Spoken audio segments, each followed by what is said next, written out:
Hello student, मैं आपका TQ sir और आप देख रहे हैं अपना चैनल केज स्टडी टाइम। अगर आप इस चैनल पे नए हैं तो इस चैनल को लाइक कर लें, सब्सक्राइब कर लें, शेयर कर लें और कोई भी सवाल पूछना है तो कमेंट बॉक्स में पूछ सकते हैं। जैसा कि अब तक हम फंडामेंटल राइट पढ़ चुके हैं, आज हम पढ़ेंगे फंडामेंटल राइट के आर्टिकल 32 के बारे में, यानी फॉर्म ऑफ रिट्स के बारे में। आर्टिकल 32 फॉर्म ऑफ रिट्स ये कॉन्स्टिट्यूशन के पार्ट 3 में आता है और ये फंडामेंटल राइट का एक महत्वपूर्ण भाग है। रिट्स के 5 महत्वपूर्ण अंग हैं, जैसे कि 1 number habeas corpus, 2 number prohibition, 3 number mandamus, 4 number स्टेरियर और 5 नंबर क्यू वारंटो। आर्टिकल 32 में कहा गया है कि अगर हमारे किसी भी फंडामेंटल राइट का अधिकार नहीं मिलता है तब हम सुप्रीम कोर्ट तक अपने फंडामेंटल राइट के लिए जा सकते हैं। उन 6 फंडामेंटल राइट के लिए जो कॉन्स्टिट्यूशन के पार्ट 3 में आर्टिकल 12 से 35 में मिलता है, और सुप्रीम कोर्ट भी आर्टिकल 32 के द्वारा रिट पिटीशन पर ध्यान देते हुए एक रिट्स इशू करता है। रिट्स मतलब के यानी ये एक प्रकार का ऑर्डर होता है, यानी हम कह सकते हैं कि आर्टिकल 32 हमारे फंडामेंटल राइट का सुरक्षा करता है और हमारे अधिकार को बनाए रखता है, क्योंकि बगैर फंडामेंटल राइट के मानव का जीवन शून्य के समान है। अब हम पढ़ते हैं आर्टिकल 32 के 5 महत्वपूर्ण भागों के बारे में। हॉबियस कॉर्पस ये एक लैटिन टर्म है, यानी लैटिन वर्ड है जिसका मतलब to have the body of होता है। ये मानव के लिबर्टी को बचाए रखता है, और हॉबियस कॉर्पस का मतलब हम एग्जाम्पल से समझते हैं।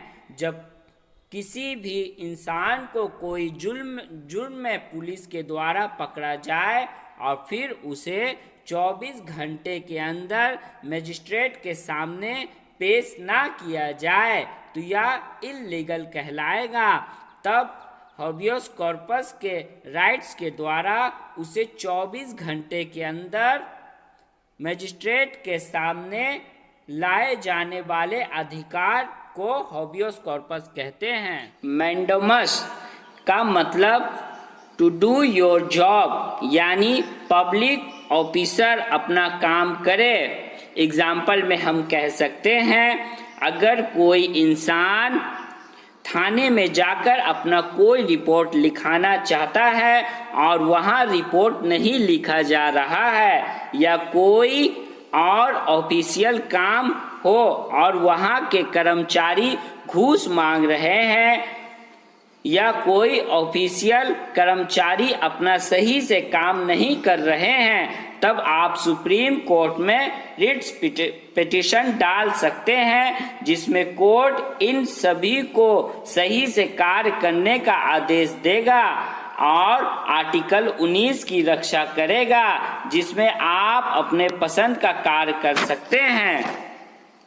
मगर इसमें कुछ अहम बातों को ध्यान में रखा जाए, जैसे कि आप मैंडोमस रिट्स पिटीशन को स्टेट गवर्नमेंट के खिलाफ नहीं डाल सकते हैं। इसके अलावा और भी कुछ काम है और कर्मचारी हैं जिसके खिलाफ आप रिट पिटीशन नहीं डाल सकते हैं। प्रोहिबिटेशन का मतलब टू फॉरबिड होता है। एग्जाम्पल में हम कह सकते हैं, जब लोअर कोर्ट अपने लिमिट के बाहर जाए, यानी एक ही फैसले को बार बार सुनाए और फिर उस केस को रीओपन किया जाए, तब सुप्रीम कोर्ट नोटिस के द्वारा लोअर कोर्ट को रोकेगा, यानी सुप्रीम कोर्ट प्रोहिबिटेशन रिट्स जारी कर देगी और उसे सावधान करेगी।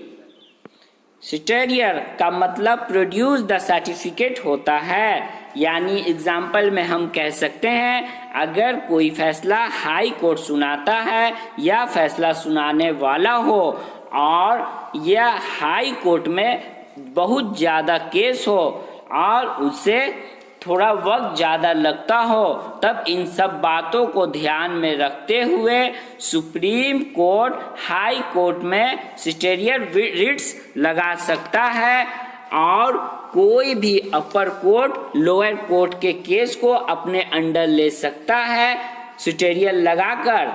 इसे ही स्टेरियर कहते हैं।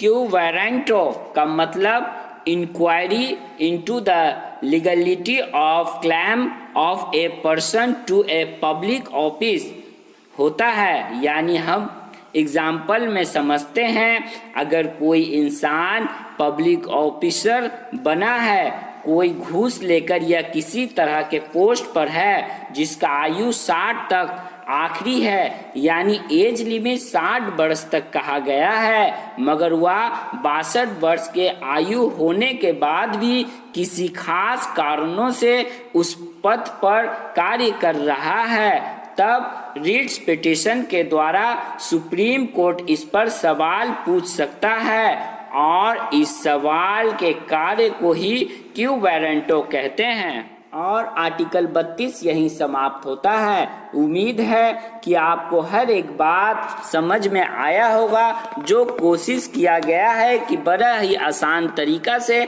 आपको समझाया जाए।